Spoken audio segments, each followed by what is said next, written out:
Hi అందరికీ నమస్కారం. Welcome back to my channel. So ఈ వీడియోలో మనం ఏం నేర్చుకోబోతున్నామంటే పైథాన్‌లో ఒక బ్యాక్ ఎండ్‌లో ఉండేటువంటి సర్వర్‌ని క్రియేట్ చేయడం ఎట్లా అనేది నేర్చుకోబోతున్నాం. సో ఏ సర్వర్‌కైనా సరే ఉండేటువంటి బేసిక్ ఫంక్షనాలిటీ ఏంటి? క్లయింట్స్ ఆ సర్వర్‌కి పంపినటువంటి రిక్వెస్ట్‌ని రిసీవ్ చేసుకొని, ఆ రిక్వెస్ట్‌ని ప్రాపర్‌గా ప్రాసెస్ చేసి, మళ్ళీ ఒక ప్రాపర్ రెస్పాన్స్ అనేది ఆ క్లయింట్స్‌కి తిరిగి పంపడం. ఇదే ఏ సర్వర్‌కైనా సరే ఉండాల్సినటువంటి బేసిక్ ఫంక్షనాలిటీ.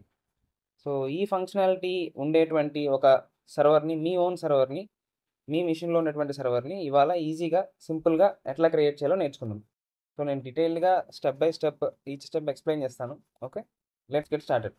సో ఇప్పుడు పైథాన్‌లో బ్యాక్ ఎండ్‌లో ఉన్నటువంటి ఒక సర్వర్‌ని క్రియేట్ చేయడానికి మనం యూజ్ చేసేటువంటి టెక్నాలజీ వచ్చేసి ఫ్లాస్క్ అన్నమాట. సో ఫ్లాస్క్ అనేది పైథాన్‌లో ఒక మైక్రో ఫ్రేమ్‌వర్క్. ఒక ఫ్రేమ్‌వర్క్‌కి, లైబ్రరీకి డిఫరెన్స్ ఏంటి? ఒక ప్యాకేజ్‌కి, మాడ్యూల్‌కి డిఫరెన్స్ ఏంటి? ఒక ప్యాకేజ్‌కి, మాడ్యూల్‌కి, ఫ్రేమ్‌వర్క్‌కి డిఫరెన్స్ ఏంటి? ఈ రిలేటెడ్ వీడియో నేను ఆల్రెడీ మన ఛానెల్‌లో ఒకటి పోస్ట్ చేశాను. సో ఒకవేళ మీరు అది చెక్ చేయకపోతే ఒకసారి చూడండి. మీకు ఒక క్లియర్ ఐడియా వస్తుంది. ఫ్లాస్క్ అనేది ఒక మైక్రో ఫ్రేమ్‌వర్క్. దాన్ని యూజ్ చేసి మనం డిఫరెంట్ వెబ్‌సైట్స్‌ని క్రియేట్ చేయొచ్చు ఈజీగా. వెబ్ యాప్స్‌ని క్రియేట్ చేయొచ్చు. డిఫరెంట్ ఏపీఐస్‌ని క్రియేట్ చేయొచ్చు. డిఫరెంట్ ఏపీఐస్‌ని టెస్ట్ చేయొచ్చు కూడా. అండ్ ఆల్సో అగైన్ ఏపీఐస్ అంటే ఏంటి? సింపుల్ టర్మ్స్‌లో విత్ ఎగ్జాంపుల్స్ ఎక్స్‌ప్లెయిన్ చేస్తూ నేను ఒక వీడియో చేశాను మన ఛానెల్‌లో ఆల్రెడీ. సో మీరు ఒకవేళ అది చూసుండకపోతే ఒకసారి చెక్ చేయండి. మీకు ఏపీఐస్ మీద ఒక క్లియర్ ఐడియా వస్తుంది. సో నేనైతే విజువల్ స్టూడియో కోడ్‌ని యూజ్ చేస్తున్నా కోడింగ్ పర్పస్‌కి. అందులో నేను ఏం చేశానంటే ఫ్లాస్క్ యాప్ డాట్ టీవీ అని చెప్పి ఒక పైథాన్ ఫైల్‌ని ఓపెన్ చేసి పెట్టుకున్నా. సో ఇందులో మనం చేయాల్సినటువంటి ఫస్ట్ స్టెప్ ఏంటి అంటే ఫ్లాస్క్‌ని ఇంపోర్ట్ చేసుకోవడం. సో దానికి ఫ్రమ్ ఫ్లాస్క్ ఇంపోర్ట్ ఫ్లాస్క్ ఈ విధంగా రాశాను అనమాట. సో ఇక్కడ క్యాపిటల్ ఎఫ్ తో ఏదైతే ఉందో అది ఒక క్లాస్, ఈ స్మాల్ ఎఫ్ తో ఏదైతే ఉందో అది నేను చెప్పే కదా ఒక ఫ్రేమ్వర్క్. సో దానిలోంచి ఈ క్లాస్ మనం ఇంపోర్ట్ చేసుకుంటున్నాం. నెక్స్ట్ స్టెప్ ఏంటంటే మనం చేయాల్సింది మనం ఇంపోర్ట్ చేసుకున్నటువంటి క్లాస్ కి ఒక ఆబ్జెక్ట్ ని క్రియేట్ చేయాలి. ఆ ఆబ్జెక్టే మన బ్యాక్ ఎండ్ సర్వర్ అనమాట. సో ఆబ్జెక్ట్ కి పేరు ఏదైనా ఇవ్వచ్చు, నేను యాప్ అని ఇస్తున్నా. సో ఈ విధంగా ఒక ఆబ్జెక్ట్ ని అయితే క్రియేట్ చేయాలి. మనం ఈ పారాంథసిస్ లో ఏం పాస్ చేయాలి అంటే ఒక స్పెషల్ వేరియబుల్ ని పాస్ చేయాలి. సో అది _నేమ్ _. సో పైథాన్ లో ఈ విధంగా ఈ ఫార్మాట్ లో ఉన్నటువంటి వేరియబుల్స్ ని అంటే ముందు వెనకాల __ ఉన్నటువంటి వేరియబుల్స్ ని dunder variables or special variables or __ variables అని చెప్పి పిలుస్తారనమాట. సో ఇవన్నీ ఎక్కడ ఉంటాయి అంటే పైథాన్ ఇంటర్ప్రిటరే ఇన్బిల్ట్ గా వాటిని క్రియేట్ చేసి వాటికి ఒక వాల్యూస్ అనేది అసైన్ చేసేస్తుంది. మనమేమి ఎక్స్ప్లిసిట్ గా మన కోడ్ లో మనం క్రియేట్ చేయాల్సిన అవసరము, వాల్యూ ఇవ్వాల్సిన అవసరం లేదు. మనం వాటిని ఈజీగా మన కోడ్ లో ఈ విధంగా యాక్సెస్ చేసుకోవచ్చు అనమాట. సో ఈ విధంగా మనం ఒక యాప్ అయితే క్రియేట్ చేసాము, ఒక సర్వర్ అయితే క్రియేట్ చేసేసాము, ఫ్లాస్క్ సర్వర్ ని. సో మనం ఇప్పుడు నెక్స్ట్ స్టెప్ ఏం చేయాలి అంటే నెక్స్ట్ మన సర్వర్ వచ్చేసి డిఫరెంట్ రౌట్స్ కి వచ్చినటువంటి రిక్వెస్ట్ ని తీసుకుని వాటిని ప్రాసెస్ చేసుకుని వాటికి ఒక ప్రాపర్ రెస్పాన్స్ అనేది ఇవ్వాలి. సో దానికి మనం చేయాల్సిన ఫస్ట్ పని ఏంటంటే ఒక రౌట్ ని డిఫైన్ చేయడం. సో మనం డెకరేటర్స్ ని యూజ్ చేసి ఒక రౌట్ ని ఇప్పుడు డిఫైన్ చేద్దాం. @app.route ఈ పారాంథసిస్ లోపల ఈ డబుల్ కోట్స్ లోపల మనం ఏది ఇస్తే అది ఒక రౌట్ అన్నమాట. అంటే దానికి వచ్చినటువంటి రిక్వెస్ట్ ని ఆటోమేటిక్ గా ఈ సర్వర్ కి రీచ్ అవుతాయి. సో ఆ రౌట్ ని ఏమైనా ఇవ్వచ్చు, నేనైతే సింపుల్ గా స్లాష్ అనేది ఇస్తున్నా. ఈ విధంగా ఒక రౌట్ ని అయితే మనం క్రియేట్ చేసుకున్నాం, డిఫైన్ చేసుకున్నాం డెకరేటర్స్ ని యూజ్ చేసి. సో డెకరేటర్స్ గురించి కూడా ఒక detail video with examples explain చేస్తూ ఒక వీడియో అనేది మన ఛానల్లో ఆల్రెడీ నేను పోస్ట్ చేశాను. మీరు అది ఒకవేళ చెక్ చేయకపోతే ఒకసారి చెక్ చేయండి, మీకు క్లియర్ ఐడియా అనేది వస్తుంది. ఓకే. బేసిక్ గా అయితే డెకరేటర్స్ ఏం చేస్తాయి అంటే వాటి కింద ఇమీడియట్ గా ఉన్నటువంటి ఫంక్షన్స్ వాటినే డెకరేటెడ్ ఫంక్షన్స్ అంటారు. ఆ డెకరేటెడ్ ఫంక్షన్స్ కి ఎప్పుడైతే ఎగ్జిక్యూషన్ వెళ్తుందో, ఎప్పుడైతే కాల్ వస్తుందో ఇమీడియట్ గా ఆ ఎగ్జిక్యూషన్ ని వేరే ర్యాపర్ ఫంక్షన్ కి స్విచ్ చేసేస్తాయి అన్నమాట. అది ఒక డెకరేటర్ చేసేటువంటి పని. So okay. సో ఇప్పుడు దీని కింద ఇమీడియట్ గా మనం ఒక డెకరేటెడ్ ఫంక్షన్ అనేది రాద్దాం. సో డెఫ్ ఆ పర్టికులర్ ఫంక్షన్ కి నేమ్ వచ్చేసి నేను సింపుల్ గా హోమ్ అని ఇస్తున్నా, ఏమైనా ఇవ్వచ్చు. ఈ ఫంక్షన్ లో డెఫినేషన్ పెద్దగా ఏం రాయట్లేదు, జస్ట్ ఈ ఫంక్షన్ కాల్ అయినప్పుడు ఈ పర్టికులర్ స్ట్రింగ్ అనేది రిటర్న్ అవుతుంది అనమాట. ఓకే. సో ఇది మనకి ఒక డెకరేటెడ్ ఫంక్షన్. ఎప్పుడైతే ఒక కాల్ ఈ ఫంక్షన్ కి వచ్చిందో వెంటనే ఆ ఎగ్జిక్యూషన్ అనేది వేరే వ్రాపర్ ఫంక్షన్ కి స్విచ్ చేసేస్తుంది ఈ డెకరేటర్. సో మరి ఇప్పుడు ఆ వ్రాపర్ ఫంక్షన్ ఎక్కడుంది? అది మనం రాయాల్సినటువంటి అవసరం లేదనమాట. ఫ్లాస్క్ లో ఇన్బిల్ట్ గా ఒక ర్యాపర్ ఫంక్షన్ అనేది డిఫైన్ అయి ఉంటుంది. ఆ పర్టికులర్ ర్యాపర్ ఫంక్షన్ ఏం చేస్తుంది అంటే రెస్పాన్స్ పంపించడానికి కావాల్సినటువంటి యాక్షన్స్ స్టెప్స్ అన్ని కూడా అది పర్ఫామ్ చేస్తుంది. పర్ఫామ్ చేసి ఈ పర్టికులర్ స్ట్రింగ్ ను కూడా రెస్పాన్స్ గా ఇచ్చేస్తుంది అనమాట. సో అది ఇక్కడ జరిగేటువంటి యాక్షన్. సో ఇప్పుడు మన సర్వర్ అనేది క్రియేట్ అయిపోయింది. మనం ఒక రౌట్ కూడా క్రియేట్ చేసేసాము. ఆ రౌట్ కి ఎటువంటి రెస్పాన్స్ వెళ్ళాలి అనేది కూడా మనం చెప్పేసాము. సో ఇప్పుడు ఫైనల్ గా మనం ఏం చేయాలంటే ఆ సర్వర్ ని రన్ చేయాలి.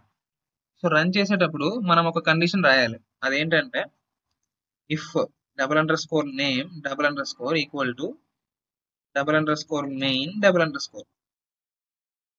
ఈ పర్టికులర్ కండిషన్ అనేది రాస్తున్నాం. ఈ పర్టికులర్ కండిషన్ అనేది ఎందుకు రాస్తున్నాను అంటే నేను ఆల్రెడీ చెప్పా కదా, ఈ స్పెషల్ వేరియబుల్స్ కి వాల్యూస్ ఎవరు అసైన్ చేస్తారంటే పైథాన్ ఇంటర్ప్రిటరే ఇన్బిల్డ్ గా అసైన్ చేసేస్తుంది. సో మరి ఈ వాల్యూనే ఎందుకు అసైన్ చేసింది? సో ఎప్పుడైతే పైథాన్ ఇంటర్ప్రిటర్ ఈ పర్టికులర్ ఫైల్ అనేది ఒక ఇండిపెండెంట్ ఫైల్, ఈ పర్టికులర్ ఫైల్ అనేది వేరే మాడ్యూల్స్ లో, వేరే ప్యాకేజెస్ లో, వేరే ఫైల్స్ లో ఇంపోర్ట్ అవ్వకూడదు అని భావిస్తుందో అప్పుడు ఈ స్పెషల్ వేరియబుల్స్ కి ఈ వాల్యూ అనేది అసైన్ చేస్తుంది అనమాట. సో అట్లా ఎందుకు అది చేసింది అంటే మన సర్వర్ అనేది ఖచ్చితంగా ఇండిపెండెంట్ గానే ఉండాలి. మన సర్వర్ అనేది వేరే మాడ్యూల్స్ లో కానీ వేరే ఫైల్స్ లో కానీ ఇంపోర్ట్ చేసుకోకూడదు, ఇంపోర్ట్ చేయబడకూడదు. అట్లా ఇంపోర్ట్ చేసుకుని మళ్ళీ మళ్ళీ మన సర్వర్ ని ఆ ఫైల్స్ లో రన్ చేస్తూ అట్లా చేస్తే ఏమవుతుంది, అంబిగ్యూటీ వచ్చేస్తుంది. మల్టిపుల్ టైమ్స్ సర్వర్ అనేది స్టార్ట్ అయిపోతుంది కదా. సర్వర్ అనేది ఇండిపెండెంట్ గా ఉండాలి. ఒకసారి బ్యాక్ ఎండ్ లో స్టార్ట్ అవ్వాలి, ఒక సర్వరే రన్ అవ్వాలి. సో కాబట్టి పైథాన్ ఇంటర్ప్రిటర్ ఏం చేస్తుంది, ఈ పర్టికులర్ వాల్యూని ఈ వేరియబుల్ కి అసైన్ చేసేస్తుంది అనమాట. సో ఇప్పుడు ఆ కండిషన్ సాటిస్ఫై అయితేనే మనం యాప్ డాట్ రన్ మన సర్వర్ ని రన్ చేస్తున్నాం. పెరాంథసిస్ లో నేను ఏమి ఇస్తున్నానంటే డీబగ్ ఈక్వల్ టు ట్రూ, ఈ విధంగా ఇస్తున్నాం. సో ఈ debug equal to true meaning ఏంటి అంటే మనకి డీబగింగ్ అనేది ఎనబుల్ అవుతుంది. అది ఫస్ట్ బెనిఫిట్ ఇలా పెట్టడం మూలంగా. సెకండ్ థింగ్ ఏంటి అంటే డీబగ్ ఈక్వల్ టు ట్రూ పెట్టినప్పుడు లైవ్ కోడ్ రీలోడింగ్. అంటే వన్స్ మీరు సర్వర్ స్టార్ట్ చేసిన తర్వాత ఒకవేళ మీరు ఏమైనా కోడ్ చేంజెస్ చేయాలనుకుంటే మీరు ఆ కోడ్ చేంజెస్ చేసేస్తే మీ సర్వర్ అనేది ఆటోమేటిక్ గా ఆ కోడ్ చేంజెస్ ని సేవ్ చేసుకుని రీస్టార్ట్ అయిపోతుంది. మీరు మాన్యువల్ గా సర్వర్ ని స్టాప్ చేసి మళ్ళీ రీస్టార్ట్ చేయాల్సిన అవసరం లేదు.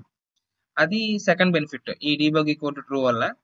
థర్డ్ బెనిఫిట్ వచ్చేసి ఒకవేళ ఏమైనా ఎర్రర్స్ కానీ ఏమైనా ఎక్సెప్షన్స్ కానీ ఉన్నా కూడా మన సర్వర్ లో మనకు అవన్నీ కూడా డీటెయిల్డ్ గా with detailed information with detailed line ఏ దాంట్లో వచ్చింది అంత ట్రేస్ కూడా డీటెయిల్డ్ గా మనకి అవుట్పుట్ లో వచ్చేస్తుంది అనమాట. సో అందుకని మీరు ఎప్పుడైతే ఒక సర్వర్ ని డెవలప్మెంట్ మోడ్ లో రాస్తున్నారో అప్పుడు మాత్రమే మీరు ఇట్లా డీబగ్ ఈక్వల్ టు ట్రూ అనేది పెట్టుకోవాలన్నమాట. నార్మల్ గా మీరు ఎప్పుడైతే ఒక ప్రొడక్షన్ లెవెల్లో రాస్తున్నారో సర్వర్ ని ప్రొడక్షన్ కోసం డిజైన్ చేస్తున్నారో అప్పుడు మీరు ఈ డీబగ్ ఈక్వల్ టు ట్రూ పెట్టకూడదు. ఎందుకంటే అప్పుడు పెడితే ఏమవుతుంది, అడిషనల్ ఎర్రర్ ఇన్ఫర్మేషన్ కానీ లేకపోతే అడిషనల్ ఇన్ఫర్మేషన్ అనేది బయటికి ఎక్స్పోజ్ అయిపోతుంది. సో అట్లా అవ్వకూడదు కదా. సో సెక్యూరిటీ బ్రీచ్ జరుగుతుంది అప్పుడు. సో కేవలం మీరు ఎప్పుడైతే డెవలప్మెంట్ పర్పస్ కోసం రాస్తున్నారో అప్పుడు మాత్రమే మీరు ఈ విధంగా పెట్టుకోవాలి డీబగ్ ఈక్వల్ టు ట్రూ అని. సో మన ఫ్లాస్క్ సర్వర్ మన బ్యాక్ ఎండ్ సర్వర్ అయితే క్రియేట్ అయిపోయింది. సో ఇప్పుడు దీన్ని మనం రన్ చేస్తే మన సర్వర్ అనేది రన్ అవుతుంది అనమాట. సో రన్ చేయడానికి నేను ఈ విధంగా చేస్తున్నా, రన్ వితౌట్ డీబగింగ్.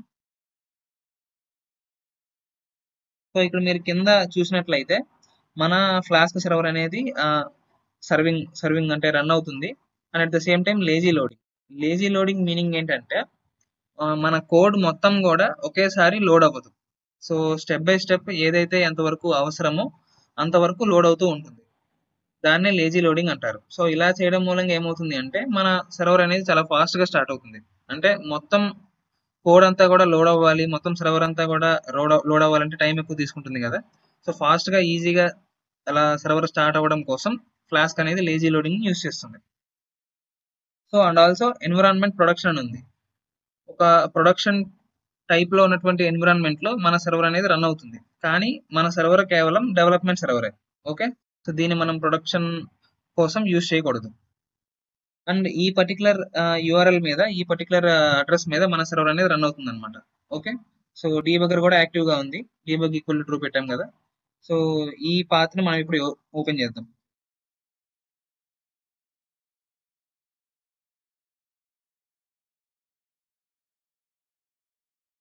సో చూసారా, మనం ఎప్పుడైతే ఆ పర్టికులర్ అడ్రస్ కి మనం ఒక రిక్వెస్ట్ ని పంపించామో మన క్రోమ్ నుంచి, మనకి ఈ విధంగా రెస్పాన్స్ అనేది అయితే వచ్చేసింది. సో మనం అక్కడ రాసినటువంటి రౌట్ ఏంటి, స్లాష్. సో స్లాష్ మీరు పెట్టినా, ఒకవేళ స్లాష్ పెట్టకపోయినా ఏం కాదు. బట్ వేరే రౌట్స్కి అయితే క్లియర్ గా మీరు ఏదైతే రౌట్ ఇచ్చారో అది క్లియర్ గా మెన్షన్ చేయాలి. స్లాష్ కి అయితే అవసరం లేదు. ఈవెన్ మీరు స్లాష్ పెట్టినా కూడా మీకు అదే రెస్పాన్స్ వస్తుంది. సో ఒకసారి మన సర్వర్ అవుట్పుట్ ని చూసుకుంటే ఇక్కడ మనకి క్లియర్ గా ఏ విధమైనటువంటి రిక్వెస్ట్ వచ్చింది, అది గెట్టా పోస్టా అనేది ఉంది. And at the same time a route కి వచ్చింది, స్లాష్ అనే రౌట్ కి వచ్చింది అని చెప్పి క్లియర్ గా మనకి మెన్షన్ అయి ఉంది. ఎన్ని రిక్వెస్ట్లు వచ్చాయి సో అనేది క్లియర్ గా ఇక్కడ మనకి మెన్షన్ అయి ఉంది అనమాట. సో ఈ విధంగా పైథాన్ లో ఒక బ్యాక్ అండ్ సర్వర్ ని చాలా ఈజీగా, చాలా సింపుల్ గా మనం ఫ్లాస్క్ ని యూస్ చేసి క్రియేట్ చేయొచ్చు. ఓకే, సో దీని మీద మీకు ఏమైనా డౌట్స్ ఉన్నా కామెంట్ సెక్షన్ లో మెన్షన్ చేయండి. మీకు ఫ్లాస్క్ రిలేటెడ్ వీడియోస్ ఇంకా కావాలి అనుకుంటే అది కూడా కామెంట్ సెక్షన్ లో మెన్షన్ చేయండి. సో నేను తప్పకుండా అవి చేస్తాను. సో ఈ వీడియో కనుక మీకు నచ్చితే లైక్ చేయండి, అలాగే మీ ఫ్రెండ్స్ కూడా షేర్ చేయండి. నా ఛానల్ కి సబ్స్క్రైబ్ చేసుకోవడం మర్చిపోకండి.